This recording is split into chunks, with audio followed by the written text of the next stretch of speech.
Welcome everyone.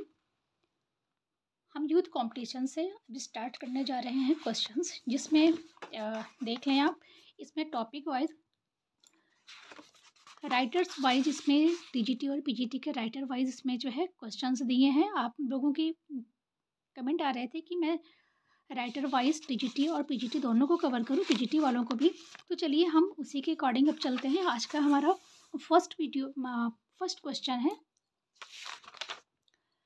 William Shakespeare पर। William Shakespeare,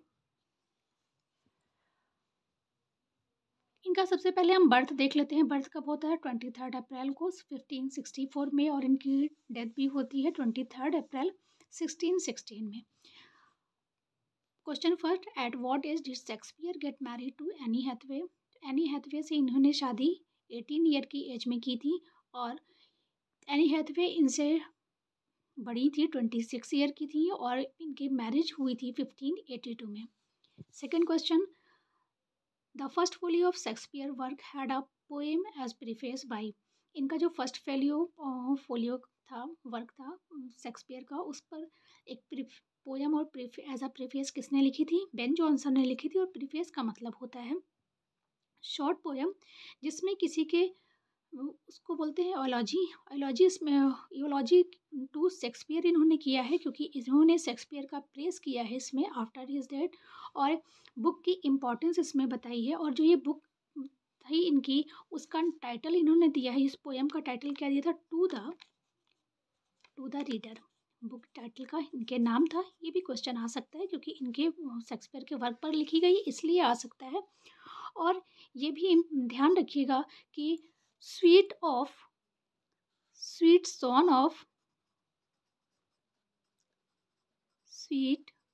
son of Avon और man for all time, ये इन्होंने इसको जो है इनको टाइटल दिया था शेक्सपियर को। फर्स्ट ये है और सेकंड ये है। ये भी इम्पॉर्टेंट है, क्योंकि ये आते हैं कि कौन सा नाम किसने दिया था। और बढ़ते हैं अपने नेक्स्ट क्वेश्चन की तरफ। फोर्टिनब्रास इन हैमलेट इज, तो ये क्या थे? फोर्टिनब्रास प्रिंस ऑफ नॉर्वे थे। और फोर्टिनब्रास क्या थे? प्रिंस ऑफ नॉर्वे, और जिसको जो है, जिसके फादर को हैमलेट के फादर ने क्या कर दिया था? किल किया था। और वही जो है वो अटैक करके इनसे जो है रिवेंज लेना चाहते थे। ठीक है। Question 4, there is nothing either good or bad but dash make it so. ये इसमें डैश में क्या आएगा? Telling, imaging, thinking, saying, speaking. तो यहाँ आएगा थिंकिंग, क्योंकि ये लाइन है हैमलेट की। प्रिंस हैमलेट ही इसे बोलते हैं। और कब बोलते हैं? Act second. ये भी याद रखिएगा, 22 आप याद कर लीजिएगा। ठीक है ना? मतलब act second and scene second में ये लाइन बोली गई है। Question number 5, who is Trinculo in the play the Tempest. The Tempest में ट्रिंकुलो कौन था? तो ये कौन था? किंग्स जेस्टर था। जेस्टर किसको बोलते हैं? जेस्टर्स बोलते हैं जोकर को। ठीक है ना? ये किंग का जोकर था। और जो है ये जो टेम्पेस्ट है, ये क्या है? एक ड्रामेटिक रोमांस है। और जो ड्रंकन, इसमें जो किंग का जेस्टर इसको दिखाया गया, वो क्या था? ड्रंकन पर्सन था। ठीक है ना? और माइनर मेंबर था वहाँ का श्रूवेट पार्टी का। तो ये इतना इम्पोर्टेंट नहीं है, हमें ये याद रखना है कि टेम्पेस्ट ड्रामेटिक रोमांस इसमें दिखाया गया है। और ये क्या दिखाता है? प्रोवाइड करवाता है कॉमिक फॉइल दिखाता है, और powerful pair of Prospero Alonso and Antonio and Sebastian का दिखाता है ये। ठीक है। चलिए क्वेश्चन नंबर हम 6 की तरफ बढ़ते हैं। क्वेश्चन नंबर 6 है,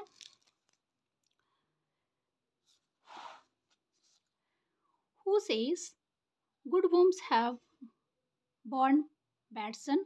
तो ये हैमलेट यहाँ लिखा है, इन हैमलेट यहाँ टेम्पेस्ट होगा। ये अगर बुक आपके पास होगी तो ये इनकरेक्ट दिया है, यहाँ कर लीजिएगा। देखिए यहाँ नीचे दिया भी है, प्रॉस्पिको, फर्डिनेंड, एरियल, कैलिबैन और मिरांडा। तो मिरांडा ने ये लाइन्स बोली थी।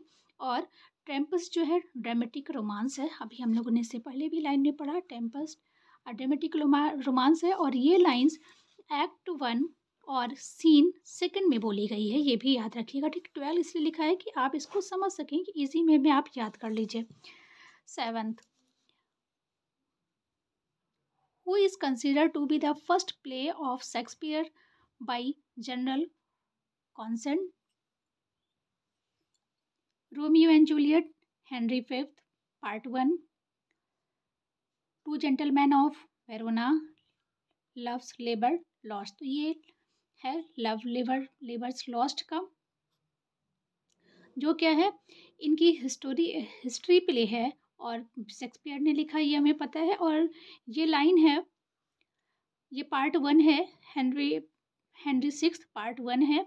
और इसमें क्या दिखाया गया है, ये जो इन्होंने वर्क लिखा है विलियम शेक्सपियर ने, ये कोलैबोरेशन मतलब कि साथ में किसके लिखा है, क्रिस्टोफर मार्लो। इसके भी आप अंडरलाइन करके लिखिएगा या साथ में आप साइड में से लिख लीजिए। क्रिस्टोफर मार्लो और थॉमस नेस के साथ इन्होंने मिलकर ये वर्क लिखा था 1591 में। ठीक है, और इसके इम्पॉर्टेंट कैरेक्टर और कौन कौन से हैं, king Henry 6, king of Scotland, duke of Bedford, Humphrey, duke of Gloucester. Question number 8, what was the tragic flaw in character of Macbeth? Tragic flaw क्या है कि ट्रेजिक फ्लॉ क्या होता है, जो करेक्टर का सीक्रेट वीकनेस होता है। वीकनेस हमारा किसी का भी हो, वो क्या है, हमें दिखता, किसी और को पता नहीं होता है, वो हमारी वीकनेस होती है। तो जो हमारा सीक्रेट वीकनेस होता है, जो हम, और जैसे कि वीकनेस से हमें बहुत जल्दी गुस्सा आ जाता है या कुछ भी, तो वो हमें कुछ चीज़ें दिख जाती है। तो कुछ खाने पीने की आदतें होती है, लेकिन जो ऐसी वीकनेस जो किसी को पता नहीं हो और उसकी वजह से हमारा बहुत बड़ा कोई नुकसान हो, जैसे मैकबेथ का हुआ था, तो उससे हम बोलते हैं ट्रेजिक फ्लॉ। ट्रेजिक फ्लो उनका क्या, कौन सा था, ओवर एम्बिशन इनका ट्रेजिक फ्लो था। ठीक है, और ये लिखा कब गया था, 1605 में एंड 1606 में। तो इसमें कभी कभी 1606 और 1607 भी दे देते हैं, लेकिन मोस्टली इसको माना जाता है 1606। तो जो अगर ऑप्शन में आता है तो आप किसी को भी, ऐसा कोई ऑप्शन आपको नहीं देखा कि जहाँ पर कन्फ्यूज़न है एग्जाम में। चलिए, इन question number 9, in which of the following play does Hippolyta appear? Measure, The Taming of the Shrew, The Midsummer Night's Dream, As You Like It। तो ये The Midsummer Night's Dream में ये दिखाया गया जो है हिप्पोलिटा जो है ये नज़र आई हैं। और ये कौन थी, विलियम शेक्सपियर ने। देखिए, सबसे पहले तो हम जान लेते हैं, ये विलियम शेक्सपियर का वर्क है, 1596-97 में इन्होंने इसको लिखा है। और ये इसमें जो सब प्लॉट है, इस प्लॉट में जो सब प्लॉट में जो है, इसमें मैरिज किसकी दिखाई जाती है, मैरिज ऑफ थीसस एंड हिप्पोलिटा की मैरिज दिखाई जाती है। और थीसस कौन था, थीसस ड्यूक ऑफ एथेंस था। और वो क्या कर लेता है, कनकर्ड कर लेता है, मतलब जीत लेता है किसको, हिप्पोलिटा को। और हिप्पोलिटा कौन थी, Hippolyta the Amazon queen and is about to wed her. ये जो हिप्पोलिटा थी, ये ग्रीक मैथोलॉजी में माना जाता है कि क्वीन ऑफ अमेजन थी और डॉटर ऑफ एरस। किसकी डॉटर थी ये, daughter of Ares. Greece mythology में मानते हैं जो क्या है, गॉड ऑफ वॉर है। ठीक है ना, गॉड ऑफ वॉर के कौन है, गॉड ऑफ वॉर है एरस। उनकी डॉटर थी, उन्हीं की, और उनकी बेटी की हिप्पोलिटा की, और थेसस जो ड्यूक, एथेंस का ड्यूक था, उसकी जो है मैरिज दिखाया जाता है सब प्लॉट में। मोस्ट फ्रेंडशिप इज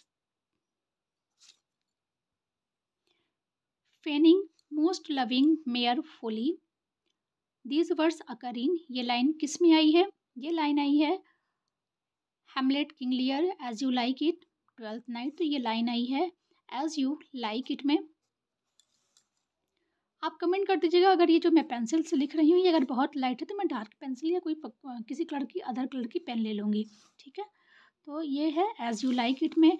और इसमें जो है ये line As you like It में बोली गई है। एज यू लाइक इट क्या है, ये कॉमेडी है विलियम शेक्सपियर का, और ये लाइन एक्ट सेकेंड और सीन सेवेंथ में आई है। और ये क्या होता है, ये लाइन एक सॉन्ग होता है जो गाया जाता है, वही इसमें आता है। ब्लो ब्लो ऐसे यहाँ इससे स्टार्ट होता है, ठीक है ना। ये सॉन्ग है जो गाया जाता है एज यू लाइक इट में। As you like It comedy है और ये line act second and scene seventh में हम। चलिए question number 11, which of the following is not written by Shakespeare. इनमें से कौन सा वर्क शेक्सपियर के द्वारा नहीं लिखा गया है। तो देखिए टेटनस एडोनिकस, पेरिसल्स, लव्स कंप्लेंट, तो ये शेक्सपियर का वर्क है। इसमें लव्स ट्रिम्फ थ्रू कैलिपोलिस, ये जो है इनका वर्क नहीं है।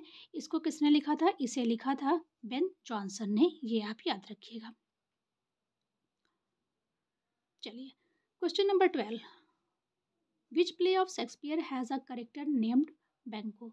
बैंको किस शेक्सपियर के किस प्ले में बैंको नाम का करेक्टर पाया जाता है। तो King Lear, Hamlet, Romeo Juliet, Macbeth. तो ये बैंको किस में है, अब बहुत ही इंपॉर्टेंट करेक्टर है। अगर आपको याद है बैंको के बारे में तो प्लीज़ आप कमेंट ज़रूर करिएगा। मैकबेथ में पाया जाता है और ये जो है ट्रेजेडी इनकी 1605 और 6 में लिखी गई थी। ये ट्रेजेडी है और 1623 में पब्लिश हुई थी। और इस किसके द्वारा पब्लिश की गई थी, हेमिंग एंड कंडेल, बैंको के कंडेल के थ्रू ये पब्लिश की गई थी। और बैंको जो है क्या था, Banquo was the thane of Lochaber का, ये क्या था मैकबेथ प्ले में थैन ऑफ लोकाबर था। Question number 13, which of the following play begin with the lines if music be the food of love play on.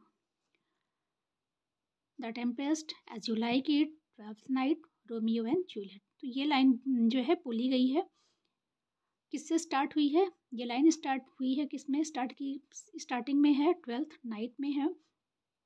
और twelfth night क्या है, और ट्वेल्थ नाइट का दूसरा नाम क्या है, व्हाट यू विल, ये भी है इसका नाम, तो ये भी याद रखिएगा। और ये कॉमेडी है, किसमें कॉमेडी है। और इसमें ये दिखाया गया है कि उस वहाँ के उस टाइम के में जो है ड्रेसिंग है उस पर ये क्या है, कॉमेडी उसी पर बनी है, ड्रेसिंग है और ब्यूटीफुल जो गर्ल्स होती हैं उनकी लिविंग जो होता है उस पर ये है।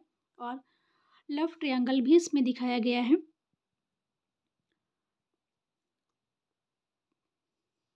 Question number 14, frailty thy name is woman is famous line from the play. ये तो आप सबको आई थिंक याद होगा, ये किसका, देखिए कई बार ये क्वेश्चंस में आ चुके हैं। और इसका आंसर होगा हैमलेट। हैमलेट क्या करते हैं, देखिए जो हैमलेट हमारा है हीरो है शेक्सपियर का, मेन हीरो है हैमलेट का, वो जो है ये लाइन जो है सोचता है किसमें, बोलता है एक्ट 1 सीन सेकंड में।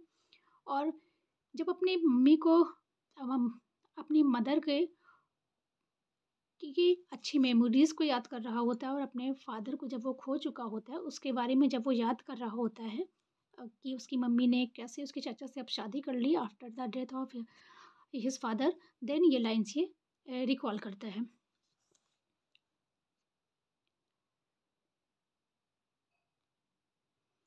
विच ऑफ द, सॉरी रिकॉल नहीं, तब ये लाइन ये क्या करता है, बोलता है, ठीक है ना। विच ये सोलोलिकी में बोलता है, which of the following critic prefer Shakespeare comedy to his tragedy. Doctor,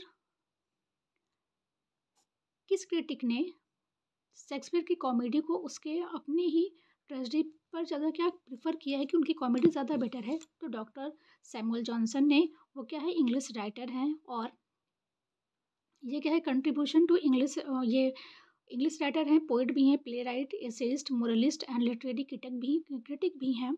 और इन्होंने ही माना कि उनकी जो शेक्सपियर के जो वर्क होते हैं उनके ट्रेजेडीज से उनकी कॉमेडी ज़्यादा अच्छी है। In which Shakespearean play Oedipus complex is reflected. Oedipus complex किस में है, हैमलेट, ओथेलो, किंग लियर या मैकबेथ। तो ये हैमलेट में है। और ओडिपस कॉम्प्लेक्स क्या होता है, एक ग्रीक मैथोलॉजी में आपने वो जब राजा जो है बच्चे के बर्थ से पहले ही जब प्रेडिक्शन किया जाता है कि ये अपनी ही मदर से जो है बाद में फादर को अपने किल करके अपनी मदर से ही शादी करेगा, ओडिपस नाम का वो बच्चा था। तो उसमें वो क्या किया, बाद में वो उसके घर से उसको जो है न किसी और को दे दिया जाता है, नदी में फेंक दिया जाता है। लेकिन जहाँ पढ़ता बढ़ता है वहाँ से फिर इसके फादर से लड़ाई होती है और उसे पता नहीं होता है। वो जो है क्या करता है, अपने फादर को ही किल करता है। और पहले का उस टाइम में क्या था कि जो राजा जीता था वो जो विडो होती थी किंग की, उससे मैरिज करता था। तो वो अपनी मदर से जो है मैरिज कर लेता है। इसीलिए जो है क्या दिखाया जाता है कि ओडिपस कॉम्प्लेक्स इस तब से ही आया है। और इसको जो है किसने कॉइन किया था, ये टर्म किसने यूज़ किया है, ये टर्म यूज़ किया है सिगमंड फ्राइड। इसको याद रखिएगा। ये क्या है, psychosexual stage of development of describing a boy's feeling to desire for his mother and jealousy and anger toward his father. Jealousy and anger तो ओडिपस कॉम्प्लेक्स में यही दिखाया गया है। इसलिए ओडिपस कॉम्प्लेक्स किस में है, क्योंकि हैमलेट में है, ठीक है। क्योंकि मदर रिलेशन का हमारा देखिए ना ओथेलो में मदर सन का रिलेशन है, ना ही किंग लियर में है। यहाँ डॉटर और फादर का है, और मैकबेथ में भी नहीं है। Question number 17, which one is not a fool in Shakespeare's play. मैं इसमें जो फूल हैं और जो मेन करेक्टर है उस पर भी एक वीडियो अभी अपलोड करने वाली हूँ, तो उसमें आप देख लीजिएगा तो एक वन लाइनर में आपको याद हो जाएगा। Jaques Trinculo the gravediggers Touchstone Feste. तो इसमें जो है जो फर्स्ट है as you like it Jaques, ये जो है फुल नहीं है। और ये क्या था, मेन करेक्टर है किसका, एज यू लाइक इट का। और इसे जो है मेलंकली जैस्क्यू भी बोलते हैं। और ये faithful lord to Duke Senior है, ठीक है। चलिए हम क्वेश्चन नंबर 18 देखते हैं। Sonnet Number 130 of Shakespeare begin with this line, My mistress' eyes are nothing like the sun, often dubbed a spoof the sonnet. तो ये जो है आगे की लाइन क्या है, parodies the convention of Elizabethan love sonnet both in content and structure. Question number 19 देखते हैं। In the 12th night, Malvolio read aloud while alone Maria's fogged letter. He is utterly ignored other character and audience who would actually engage in some kind of dialogue with him.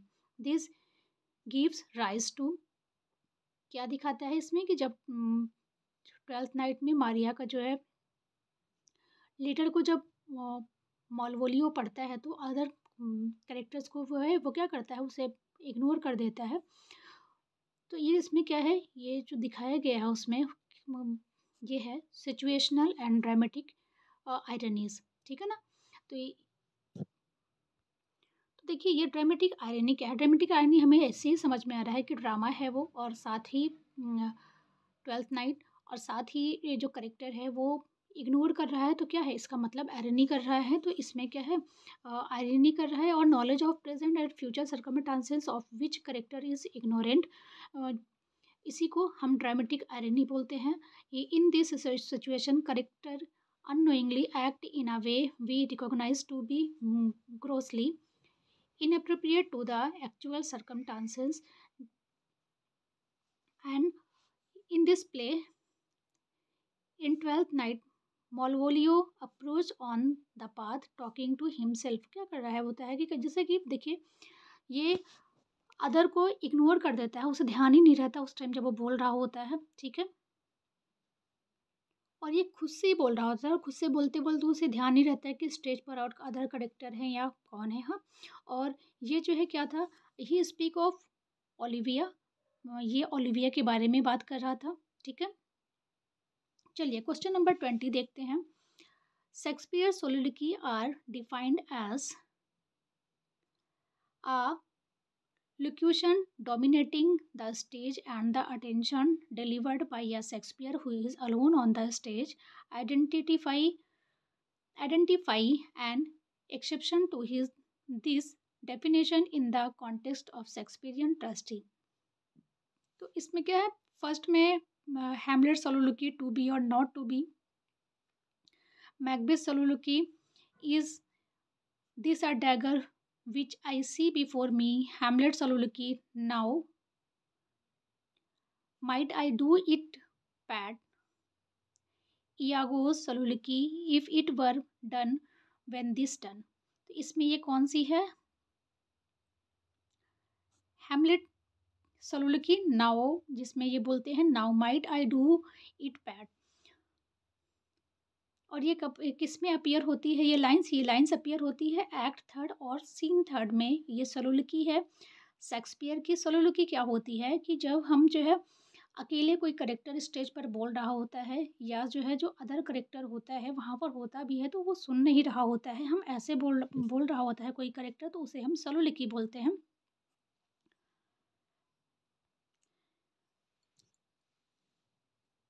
और ये कब बोल रहा होता है, जब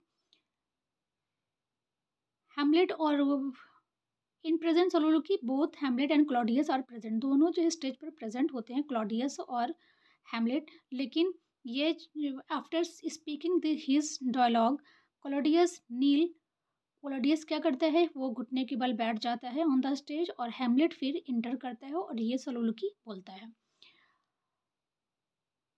question 21, identify the element from the option given below that make Hamlet superior to Elizabethan revenge.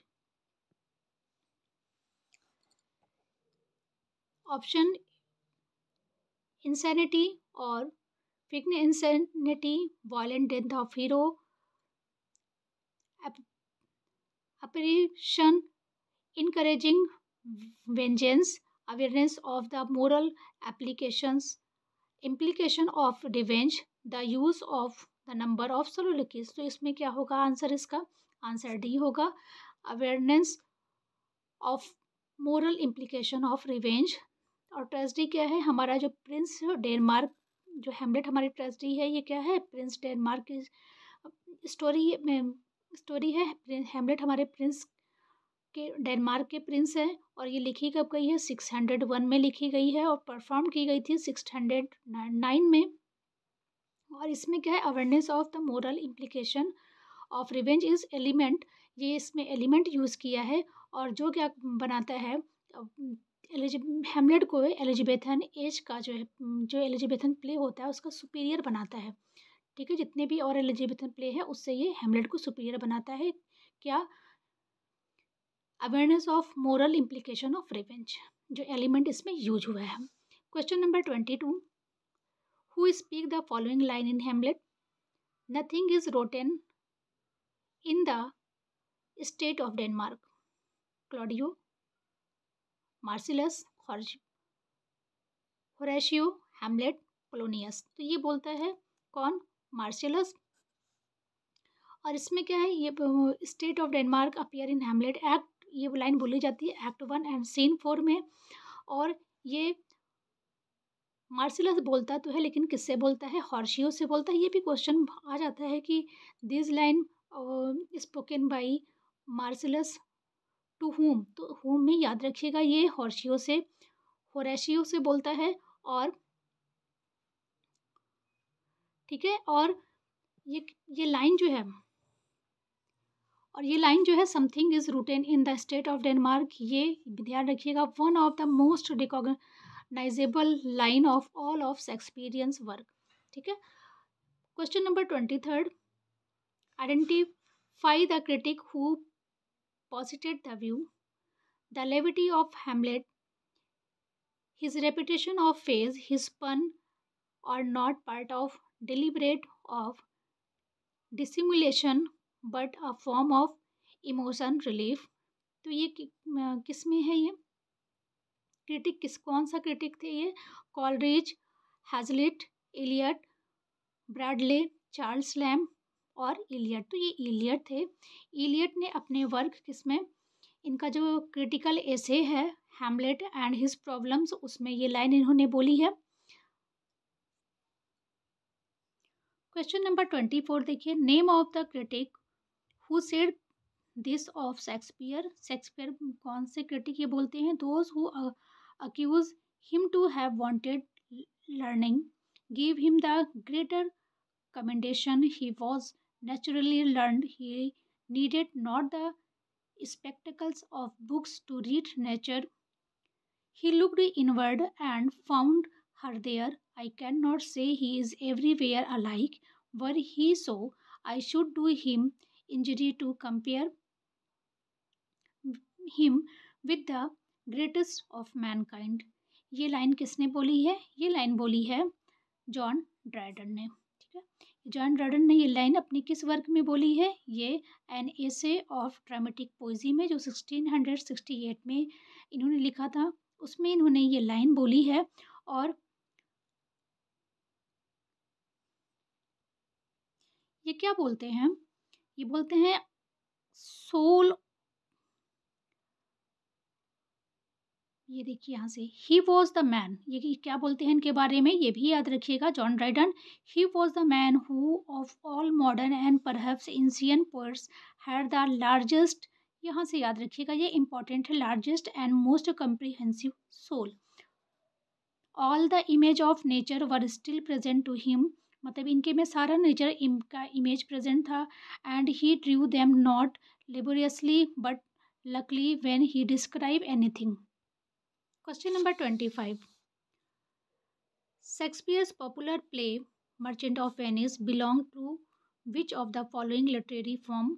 किस literary form को Merchant of Venice इनका belong करता है? तो very easy I think, यह tragic comedy है, इसमें tragedy भी है और क्या है, comedy भी है। और ये 16th सेंचुरी का प्ले है जिसको शेक्सपियर ने लिखा था, ये हमें पता है। तो और इस ये फर्स्ट फोलियो में पब्लिश हुआ था। चलिए क्वेश्चन नंबर 26 देखते हैं हम। क्वेश्चन नंबर 26 है, which of the following is the dominant theme of Shakespeare's famous play King Lear? Jealousy, revenge, ambition, filial ingratitude. देखिए यहाँ पर जो टर्म आता है ये क्या आता है, ओवर एम्बिशन तो हमने देख लिया अभी। ये फिलियल इनग्रेटिट्यूड जो है ये वो टर्म होता है, लिटरेरी टर्म, जिसमें जो है पेरेंट्स में जो चिल्ड्रंस होते हैं वो अपने पेरेंट्स के लिए रिस्पेक्ट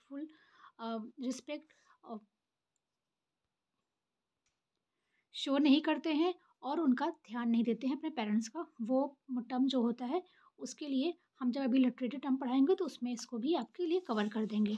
चलिए question number 27, which of the following character does not belong to famous Shakespearean tragedy Hamlet? Ophelia, Polonius, Claudius, Cassio. देखिए कैसियो समझ में आ गया, कैसियो नहीं है क्योंकि कैसियो किस में है, कैसियो है हमारा ओथेलो में ना, कैसियो ओथेलो में है। और ओथेलो क्या है, Cassio is Othello's loyal and most beloved captain, है ना। तो ये हमारा किसका है, ओथेलो कहाँ का, कैसियो ओथेलो का करेक्टर है। तो ये रॉन्ग हो गया, करेक्ट आंसर डी करेक्ट हो गया। Question number 28, which of the following play of Shakespeare does not belong to the last phase of his career? Much ado about nothing, the Tempest, Cymbeline, the Winter's Tale. तो इसमें first answer होगा much ado about nothing. ये जो है क्या है, एक comedy है जिसको शेक्सपियर ने लिखा है, हम जानते हैं अच्छे से, 1598 या 1590 एंड 1599 में ये लिखा था। ये इनके लाइफ के सेकंड फेज में लिखा गया था। ठीक है, चलिए क्वेश्चन नंबर 29 देखते हैं। क्वेश्चन नंबर 29 है, which of the following Shakespearean play is in 3 parts? इनका कौन सा प्ले है जो